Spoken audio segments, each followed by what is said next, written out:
My guest today has already been on the podcast one time before, and that was to announce that he is retiring from Trackmania. But now Bergie is back on the podcast, and why is he back? Bergie, if I have to be honest, I thought that the last time we spoke on the podcast was going to be the last time, but that's not the case. You're back on the podcast.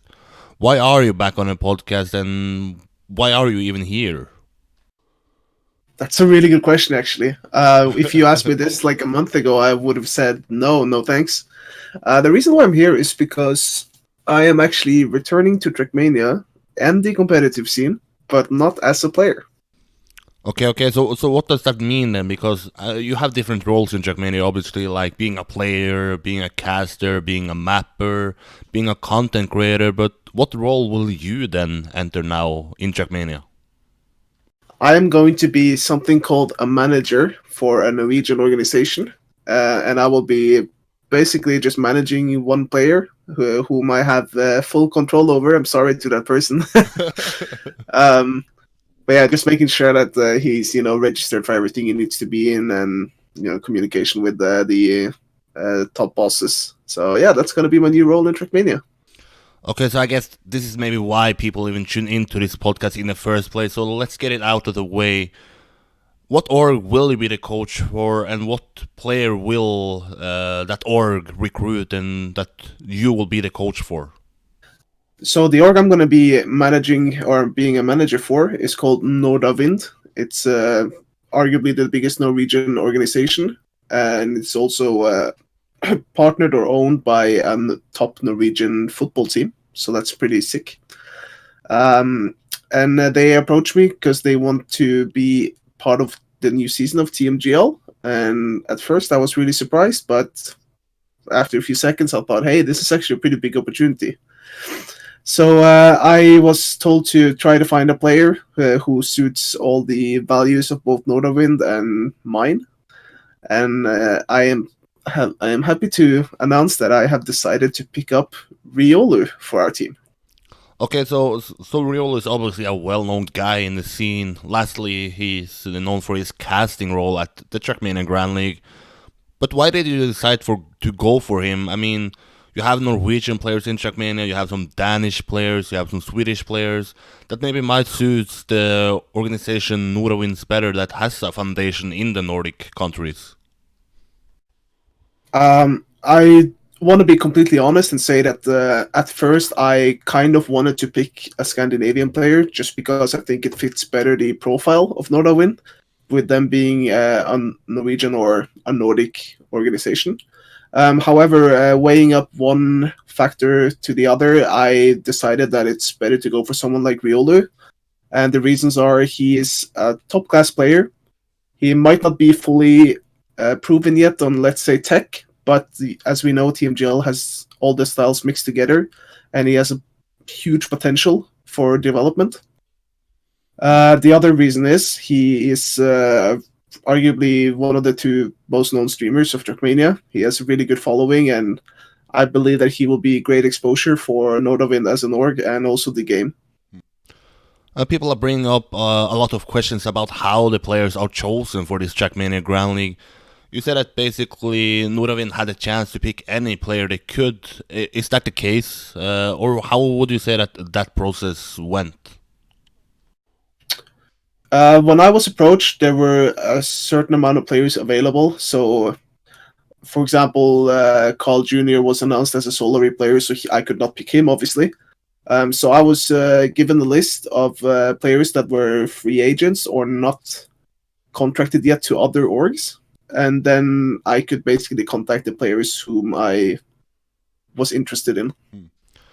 Okay, so I assume that some of the players you had a chance at signing then maybe had already proven themselves in the Trackmania Grand League while Riol was the caster.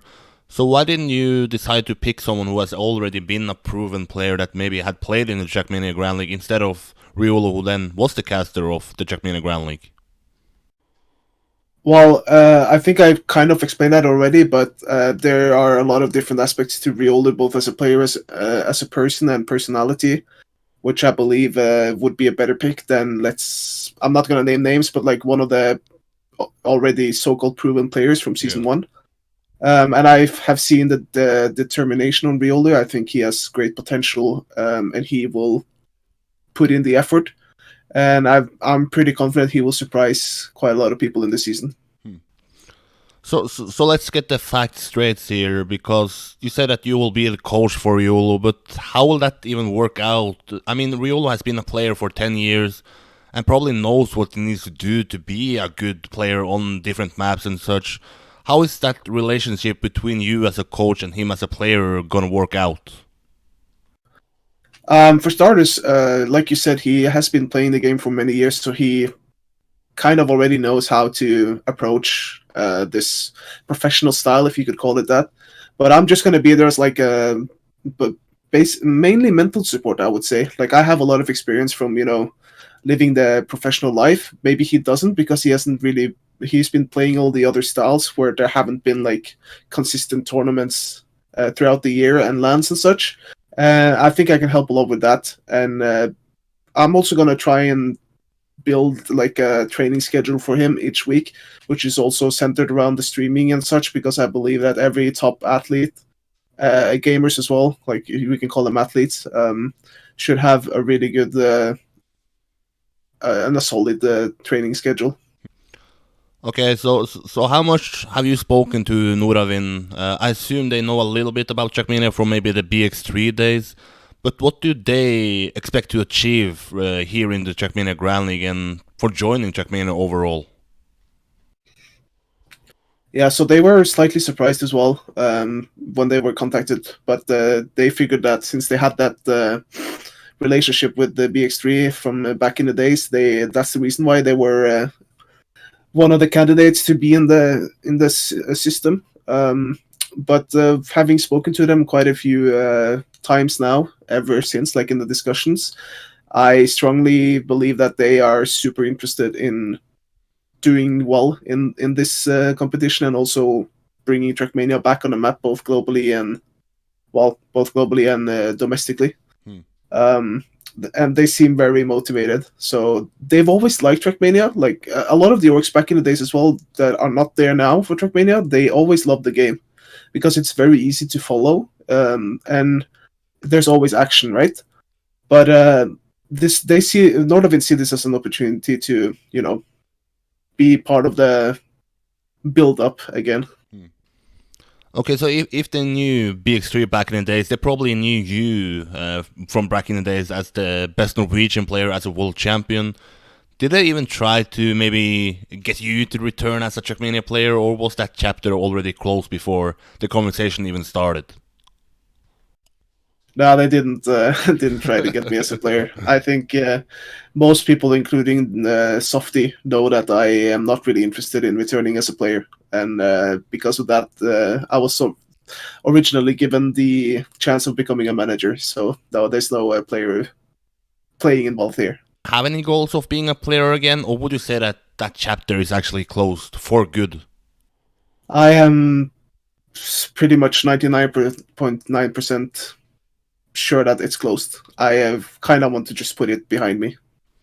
And then we talk about as a competitive player, because obviously people know that you played some TTCs and you played some CPS matches here and there. Yeah, TTCs and even the CPS I just played, they're like just a casual for fun.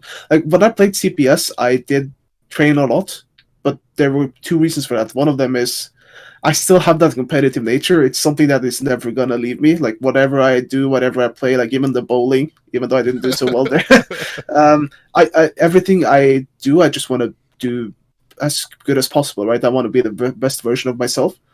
So that is never gonna leave me, and because of that, I did train a lot for TPS, but I don't want to be that fully competitive player anymore. I think I'm done with that, or I'm very sure I'm done with that.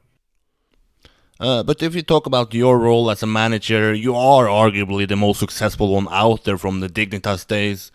But what would you say is gonna be the difference between the time you were a manager back in Team Dignitas compared to now that you only manage one player?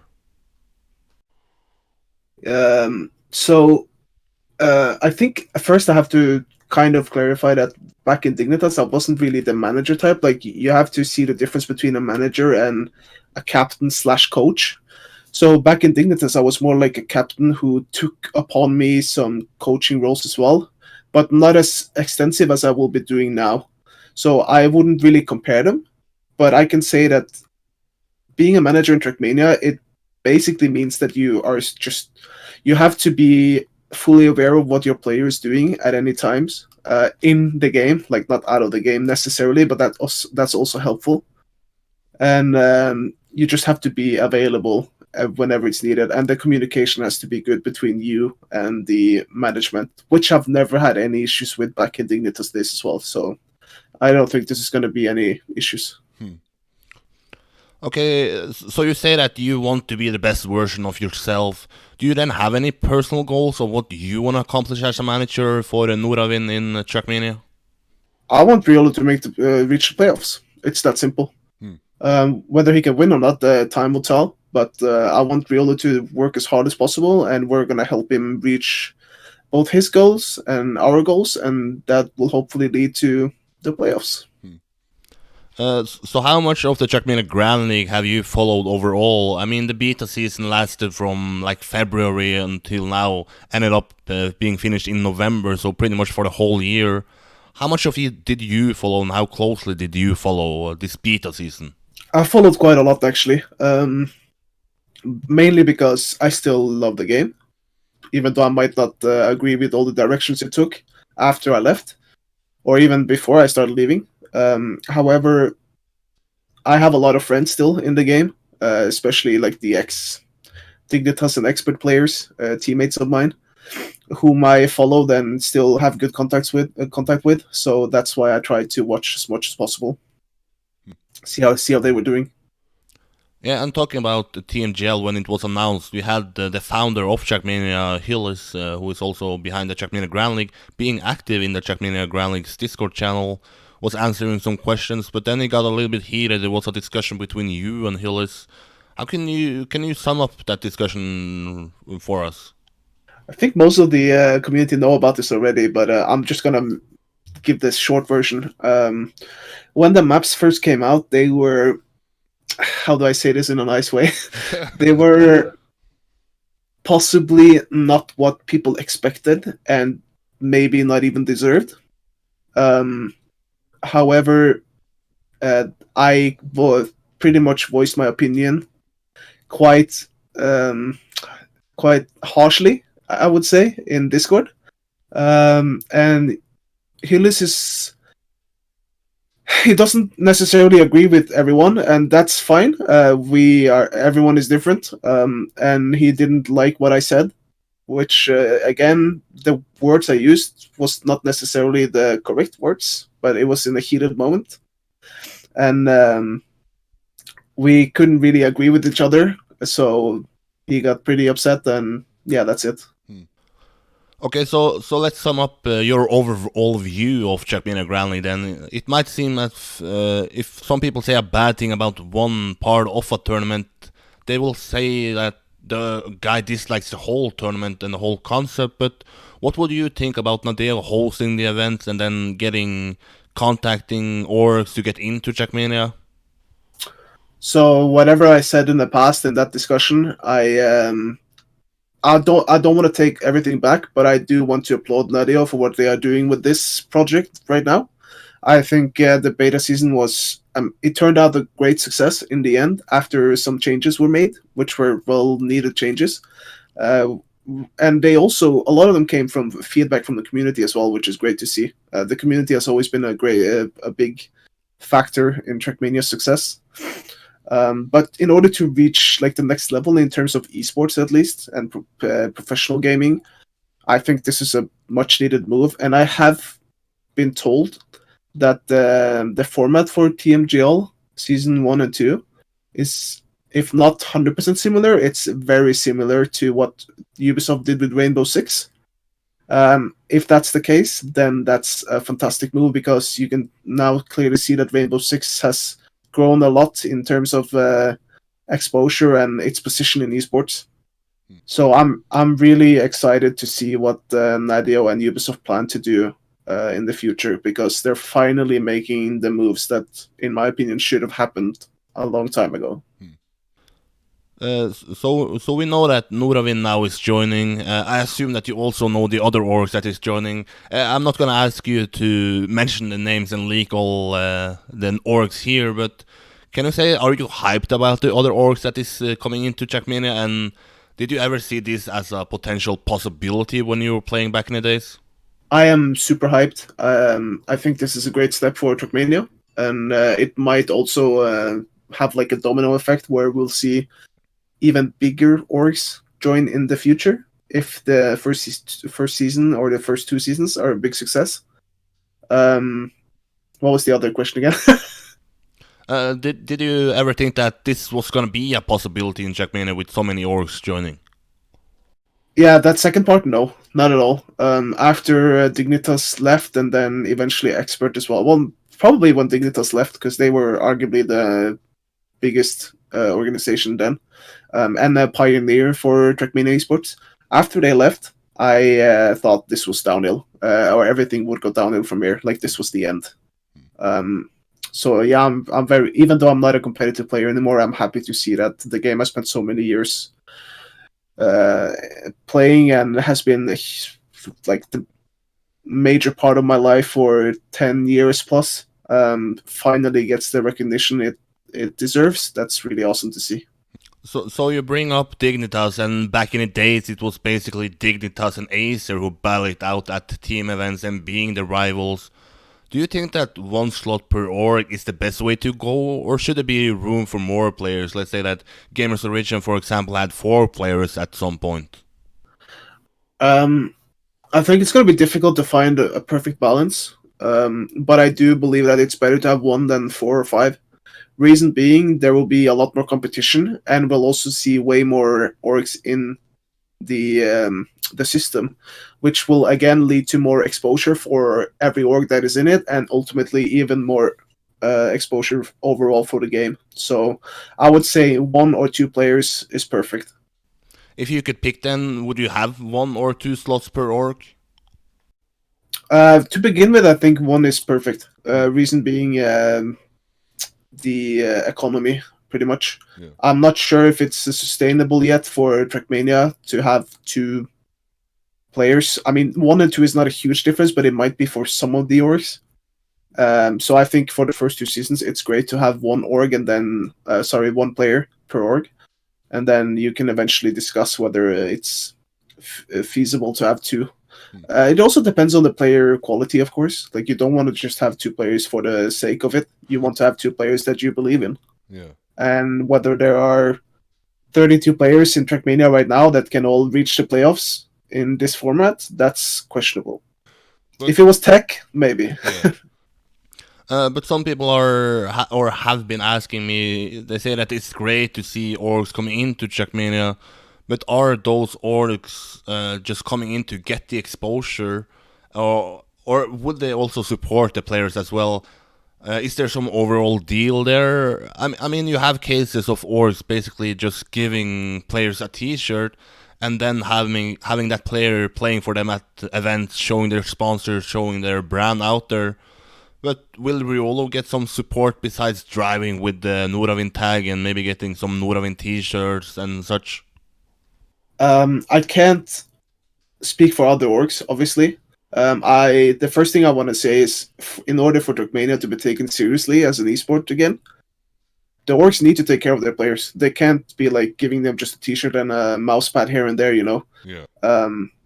And like, yeah, land support is great and all, but it's not enough if you want to be fully giving everything you have for 10 months or whatever it is, the duration of the tournament. You can't do that for free, you know.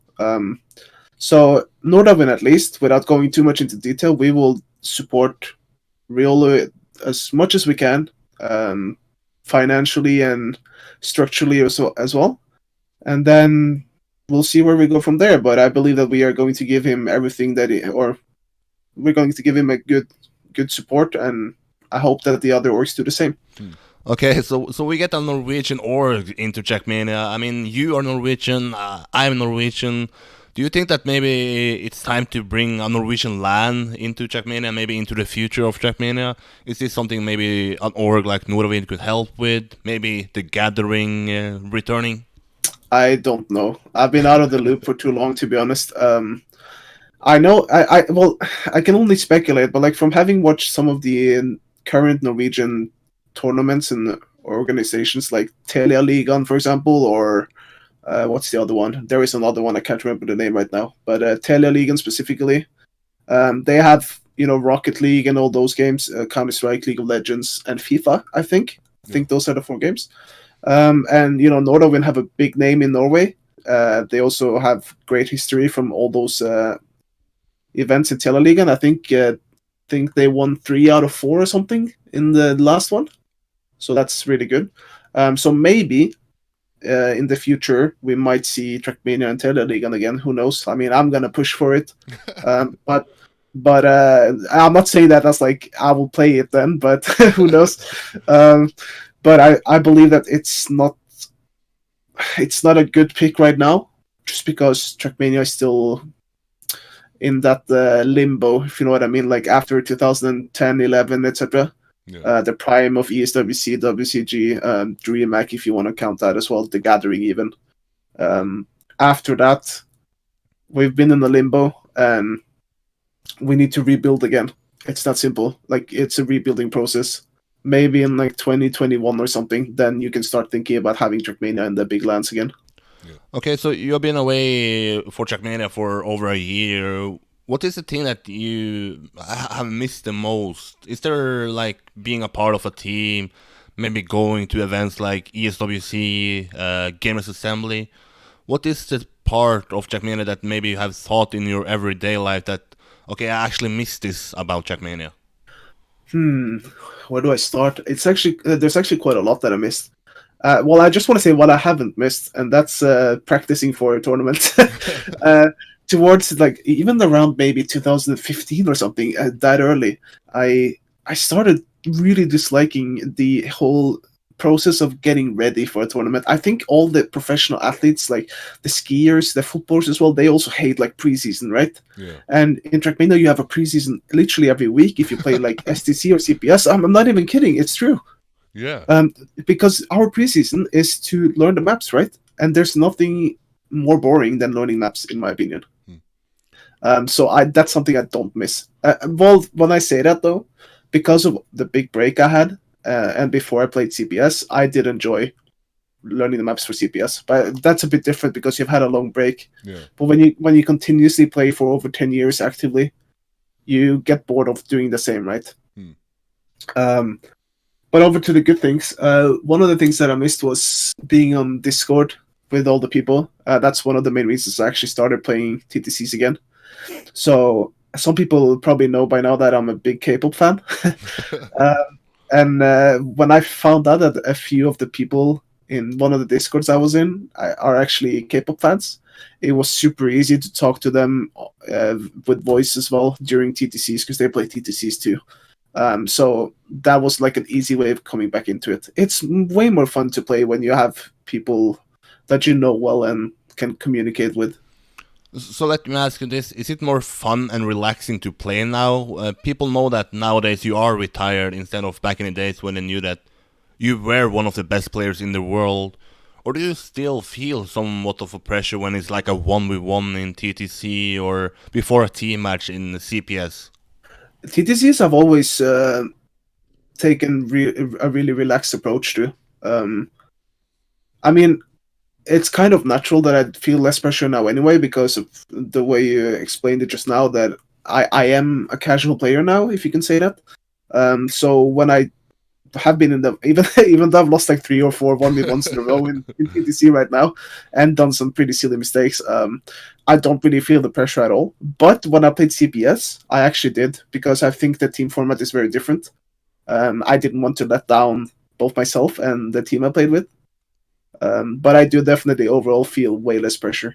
It's fun that you bring up training the map is the thing that you miss the least because currently we have Irvin Weber who is trying to get a global map pool out there for Trackmania up and running. Is that something you should or think that Trackmania should try to implement and try to get up and running for team events and such? I think I've always been a big advocate of that happening, and I've always said it's needed. But there has to be like a borderline here because in the current, well, Trackmania has always been relying on the community building maps, right? And if you remove that kind of feature or opportunity for Trackmania players, there's gonna be trouble, I think. So I wouldn't say you need like a yearly map pack necessarily, but maybe like every 3 months or every 2 months even. That's better. Yeah. Because it's really unrealistic for players to learn 3 maps every week. I think that has to be scrapped. But as a guy who obviously played a lot of team events back in your days, have you followed the team events and that scene since you left? I haven't actually followed it besides just watching a stream here and there, and CPS now that I played it. Yeah. So what do you think about the way Trackmania is heading then? Because nowadays it seems like it's more or less only solo events that get this attention, while team events is going downwards. Do you think that this is the right direction, or should there also be room for team events in a game like Trackmania?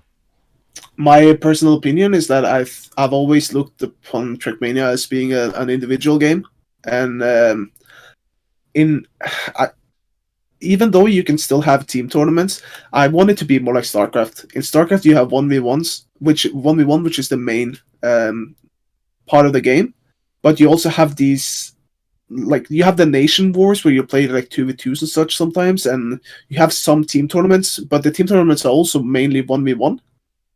But they are like team versus team, you know.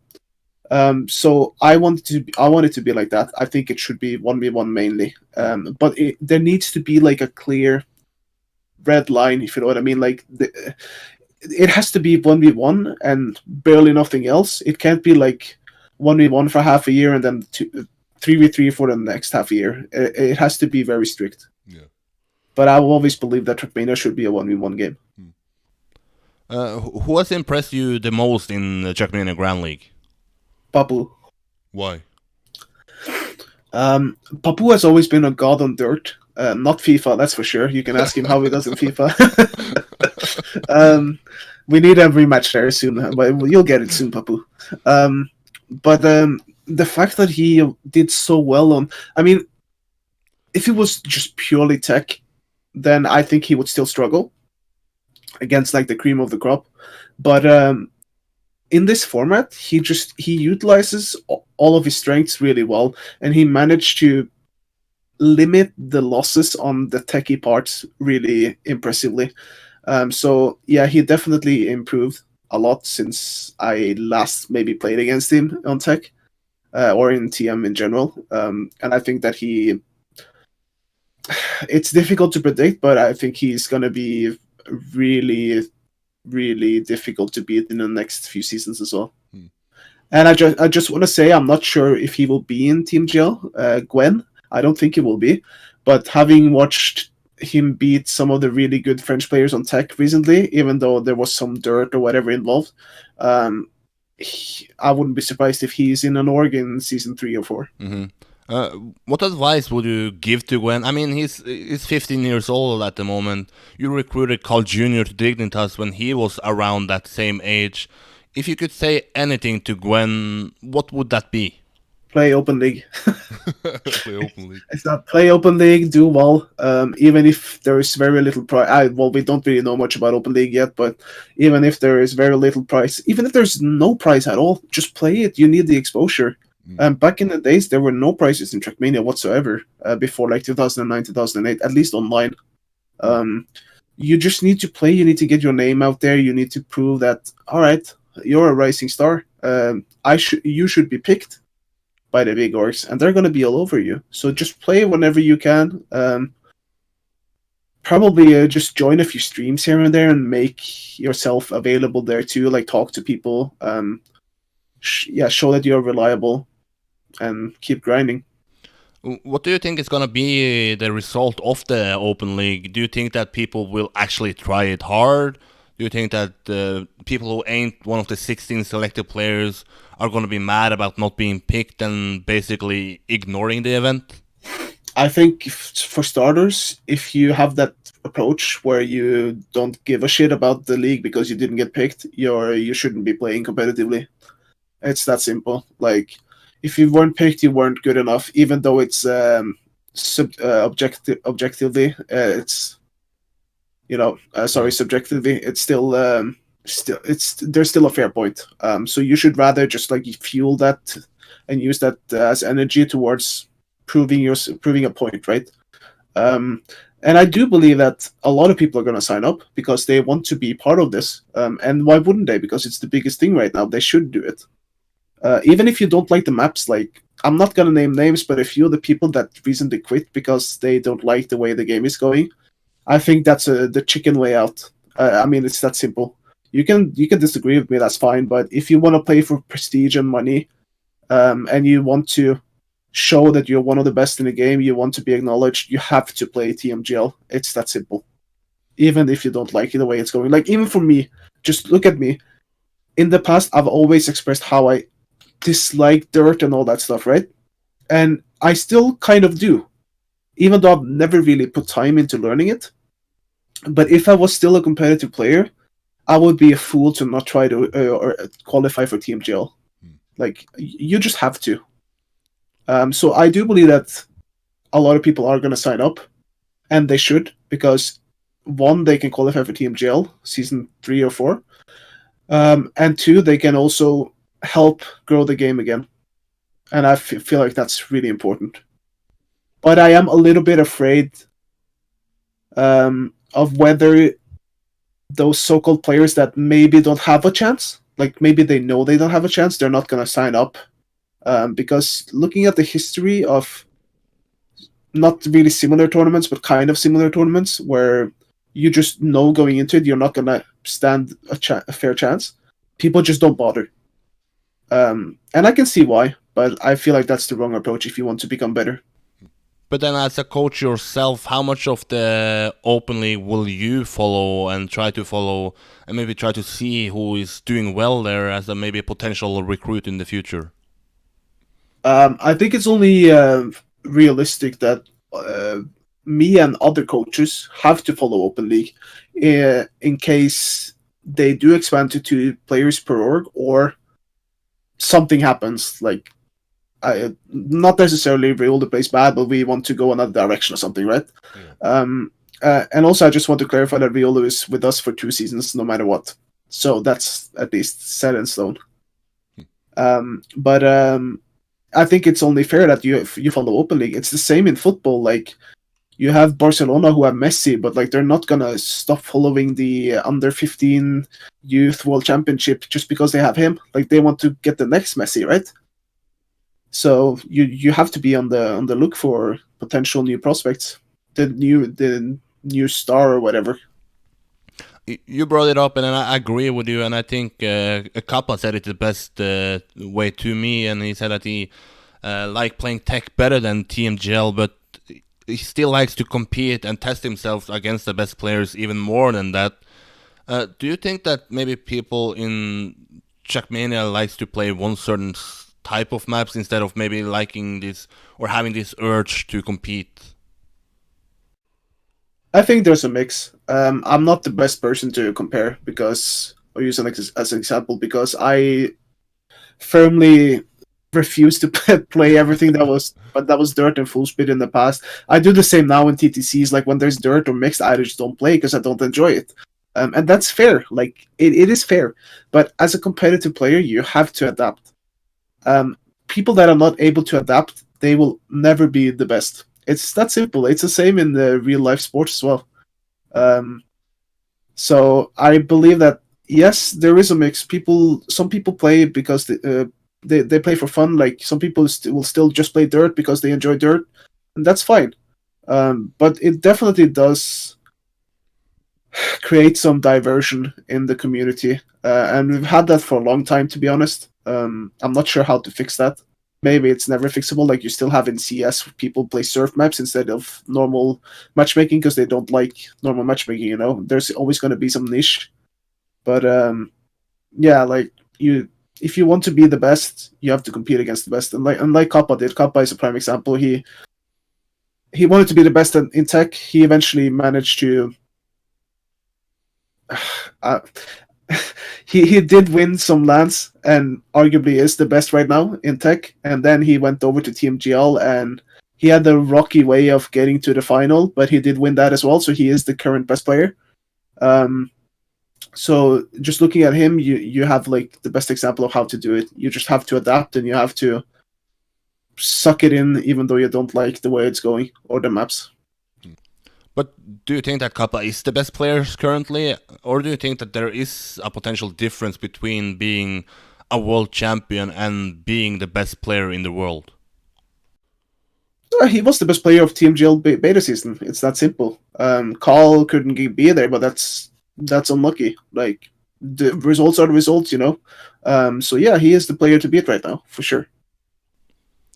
So you see him as the favorite heading into season 1, or would you say that maybe it's Carl Jr. who basically dominated the group stage of the Trackmania Grand League? I mean, you're always gonna need to put the player or the team that won the previous competition as the favorite. It's just facts. But I wouldn't just have one favorite. I think that's unfair. Like even in football as well, Liverpool won the Champions League last season, but they're not like the only favorite. If you know what I mean. Yeah. There are other teams that could win as well or have good chances. So I would say like my top 3 favorites are probably Carl, Pack, and Kappa. And then there are tons of challengers. Like, where do I even begin? Okay, so I spoke to SoftDB after the grand final. He said that the 1 slot per org is to give Trackmania more exposure and to enter new markets. If you could pick a country, what country would you like to see Trackmania having success in? Maybe like a dream country for you? I mean, it's a really tough one because if you want to be realistic with like where could they reach the market easiest, that's really difficult. Like you could say France, but you already have a market there. If all the stars align, then I would say a country in Asia, South Korea or China or maybe even Japan. I am a little bit biased there because when I was in China, I saw how big it was. There were even random Chinese people that came over to Frostfuel, me, Carl, Karian, and they knew who we were, and I was like, "What? how is that even possible? I didn't know Trackmania even existed in China or Asia." No, it's not a big community, but yeah, we play, and they wanted autographs and such. It was so surreal. And there was quite a lot of people that came over and said, "We've never tried this game. How is it? Like, where can I download it and such?" So, I think literally everyone who wants their game to grow is gonna say Asia because the market there is unlimited. Like, I didn't watch the streams, but I heard that there were some Chinese streams, right, for the beta season. Yeah. They had some pretty good numbers too, if I remember correctly. No idea about the numbers. Okay, well, anyways, from what I've heard, people seem to enjoy the streams, and even the casters, etc. They enjoyed it too, even though they didn't have much experience with the game. So I think it's only fair to want Asia as like the next big market for Trackmania. Rainbow Six did it, so why can't Ubisoft and Trackmania and Nadio and the community do the same? We might have spoken about this already about players leaving Trackmania, but do you understand why they leave? Like they played a main style, then something else comes in, and tech isn't the main style anymore. They might be more in the shadows and maybe feel like they are overlooked by Nadeo. Do you get what I mean here? I get what you mean, but I completely disagree with it. Yeah. but do you see their point though? I see their point, but I think it's a very weak point. Yeah. And again, like it might sound hypocritical, but I never left because I didn't like the way the game was going. I had other things going for me, other bigger opportunities, and I was tired of the game. And again, I still don't like Dirt or Full Speed or slightly even RPG, but I believe that if you like the game as a whole and you want to succeed at it, you have to adapt. If you don't like TMGL because you want to play casually, you want to have fun with the playing like a team tournament, then okay, that's fair. you can quit. That's totally fair. But as a competitive player, all the competitive players that quit, I think they took the easy way out. Yeah, I think I agree with you there, but I was also told that I have no clue what I talk about, so it's nice to have someone else saying it. I mean, you saw my reply to Yeah, those tweets. So. yeah. So let's bring up what has then taken place in your life since you have been away. I mean, people probably know that you are a poker player and was a poker player at the end of your Trackmania career as well. But how would you then sum up your poker career after you left Trackmania? Stressful. Why? um, so when I started, it was a lot of fun. And I got so many good opportunities. Like first, I went to my first live event. I almost cashed. I wasn't bothered at all that I busted like 2 places from the money because I had so much fun. Like I could never experience it being the way it was. And then I was invited by Unibet to a few tournaments. Did well. Got the sponsorship. I was over the moon. Um, because I didn't plan on becoming a pro poker player. Like I just had fun in the game. Like it was kind of the same as Trackmania went for me. I just played it because I enjoyed it a lot, and then opportunities arose. Hmm. So I signed with Unibet early 2018, which meant that I was allowed to go to every single live event that I wanted to within the Unibet circuit. And then I also joined a staking company where I was basically playing for them online, while I also received opportunities to qualify for live events. And I was really fortunate because I did qualify for a lot. I went to Canada where I got to meet Carl again, Carl Jr., which was awesome. I hadn't seen him in like 2 or 3 years, I think. So that was great. I went to Bahamas with Spam. That is a once in a lifetime opportunity I might never get again, and that was hella fun. Sorry, my language. um, and Yeah, it was awesome. I also earned quite a lot of money, which I'm of course pleased with. But that was never my goal. Like my goal was never to. I mean, I say that, but you always want to win money to make it sustainable. But it was never like my priority. That was like a bonus because I was still enjoying what I did, and I did take a break from my studies because of this. Hmm. So fast forward to 2019. I decided I have to go back to my studies after a year of having a lot of fun because I wanted to finish them. And poker was. I had a rough time from late spring till late summer. Poker is a game where you need luck as well, and you will never be able to win month in and month. Well, you can win month in and month out, but you will have down periods. It's that simple, and that's something everyone will experience. And as that happened, I also started questioning whether I still want to keep doing this because it was very unsocial, the game. I was always playing online from like, let's say, 4 p.m. till late after midnight. Then I have a lot of gym friends that I enjoy being around. And whenever I was at the gym, I always was stressing because I had to be home by a certain time in order to shower, to eat, and then be ready to play, right? So it was a very stressful lifestyle. While I did balance it quite well, I would say, felt like I needed a break.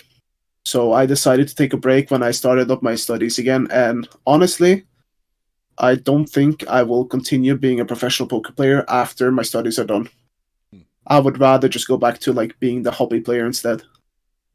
Because of the how much is stressful your mind, or Yeah, all of those things added. Like, it was awesome to earn money and travel around the world, but everything else, all the negative sides, it overweighed the positive sides. Let's just say that.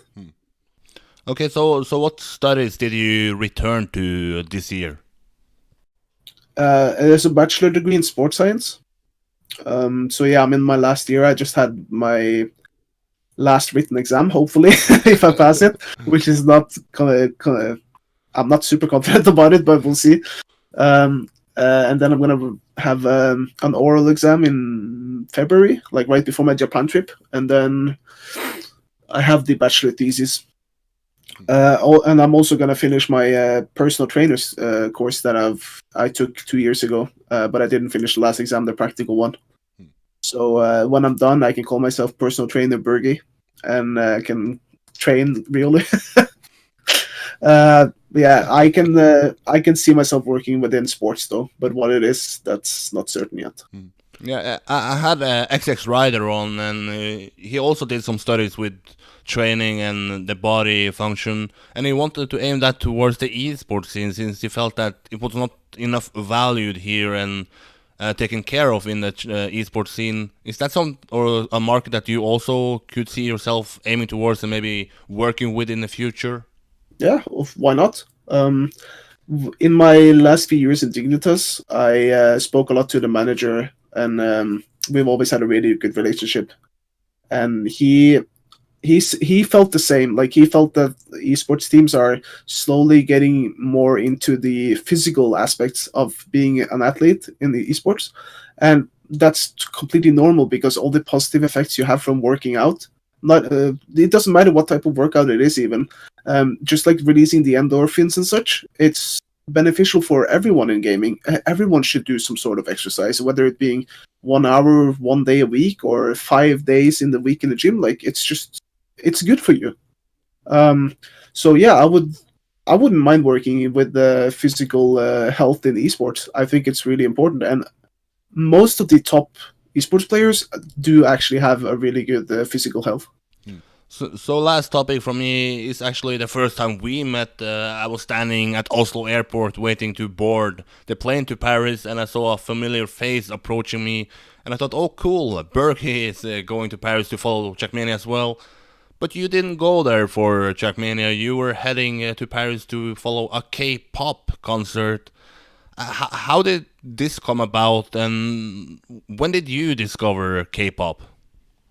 Yeah, so maybe like 5 6 years ago, Roa, who's been a long time friend of mine, he's always been into K-pop. Well, I say always, but like from let's say 2009 or something.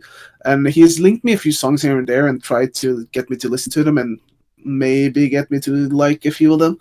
But I think I've only liked one of the 100 he sent or something. So yeah, it was never my cup of tea. And then watching a streamer, maybe like half a year ago, no more now. I think it was in March this year. Um, Her sub sound was really catchy. Never heard anything like it. Well, at that point, I couldn't really connect it to K-pop. So I thought, hey, this sounds kind of catchy. Sounds like a happy song.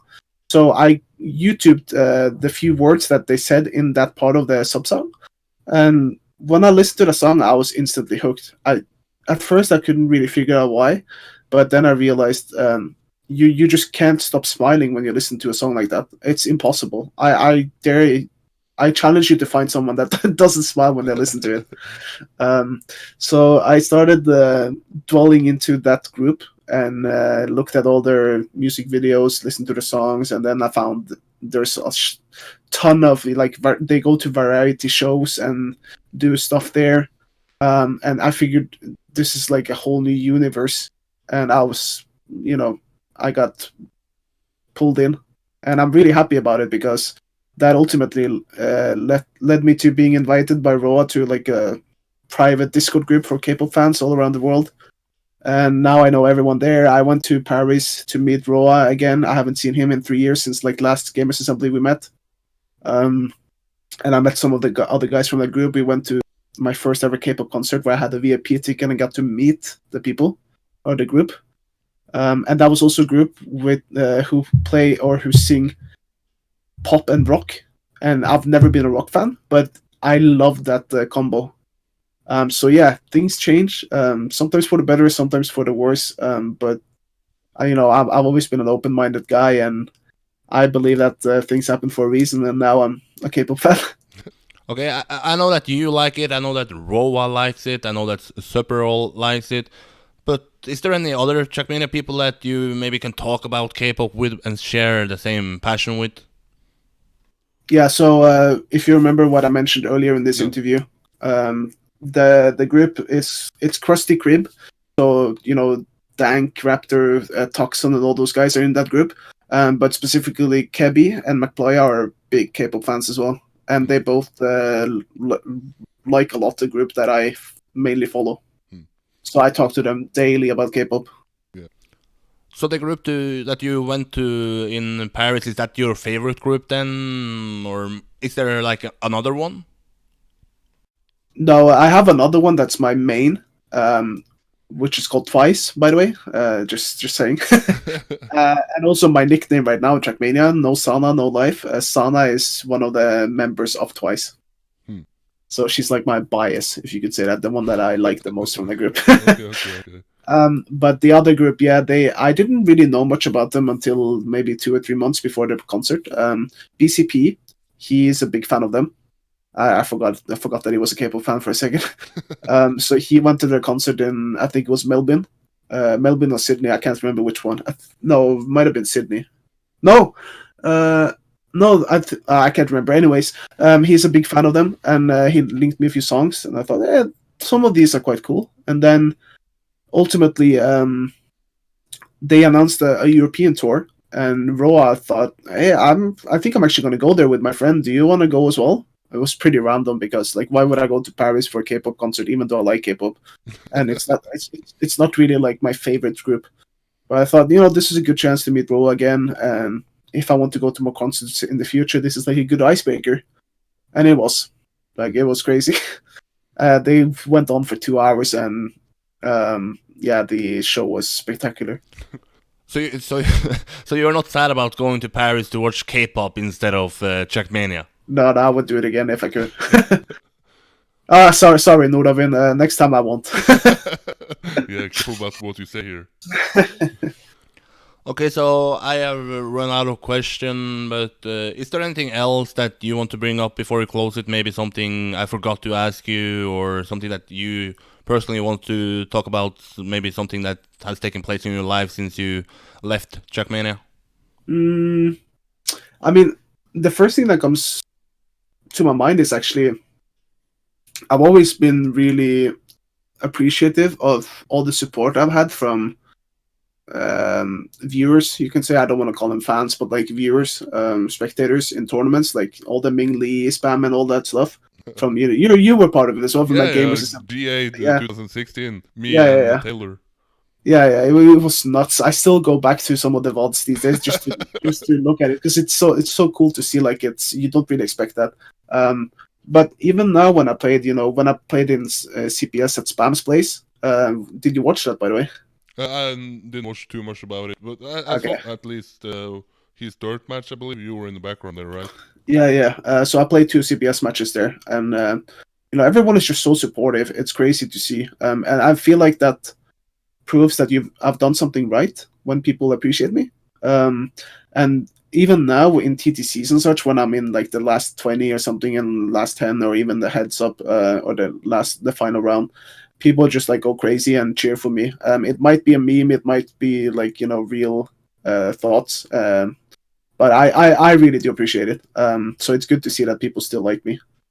But other than that, also in terms of like TMGL and Softy and whatever, I've been one of those that have been very negative towards them, and I'll happily admit that.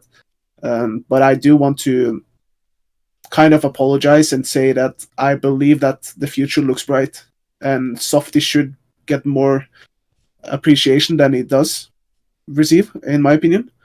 I think that he works really hard for the future of the game, and we should all try to support it. Yeah, I agree there. I say that maybe when you look back at Trackmania in like a 10 years time, we could say that we can probably say that there is going to be a time before and after Softy B joined because of his impact to the scene. Yeah, definitely agree.